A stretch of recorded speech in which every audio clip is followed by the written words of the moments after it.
PSG versus inter Miami match. আজকে যে inter মায়ামির কি হবে, আজকে যে পিএসজি ইন্টার মায়ামিকে কয়টা গোল দিবে ভাই। লিওনেল মেসি ওস্তাদ, কোনো ভয় নাই। পুরো পৃথিবী তোমার বিপক্ষে চলে গেল, যারা ফ্যান আছে মেসির ফ্যান, তারা সবাই তোমার পক্ষে থাকবে। আমি ফুটবলে একজন ক্রিশ্চিয়ানো রোনালদোর ফ্যান হলেও আজকে আমি ইন্টার মায়ামিকে সাপোর্ট করব। আজকে আমি ইন্টার মায়ামির জয় চাইবো, আজকে আমি পিএসজির হার চাইবো। কারণ কেউ হয়তোবা আজকের ম্যাচে ইন্টার মায়ামিকে সমর্থন করবে না, কারণ দলগতভাবে তুলনা করলে ইন্টার মায়ামি থেকে যোজন যোজনে এগিয়ে প্যারিস সেন্ট জার্মেইন। শুধুমাত্র তাই না, বর্তমান ফর্মের বিচার করলেও পিএসজি অনেক ভালো দল, তারা চ্যাম্পিয়ন্স লিগ জয়ী দল, মানে এক কথায় বলতে গেলে দুর্দান্ত দল।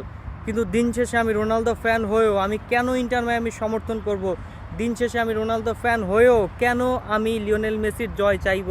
এর কারণ একটাই, সেটা হচ্ছে যে ফুটবল ইতিহাসে লিওনেল মেসি আমার পছন্দের ফুটবলার না হলেও লিওনেল মেসি ফুটবল ইতিহাসের অন্যতম একটা বড় নক্ষত্র, অন্যতম একটা বড় চাঁদ।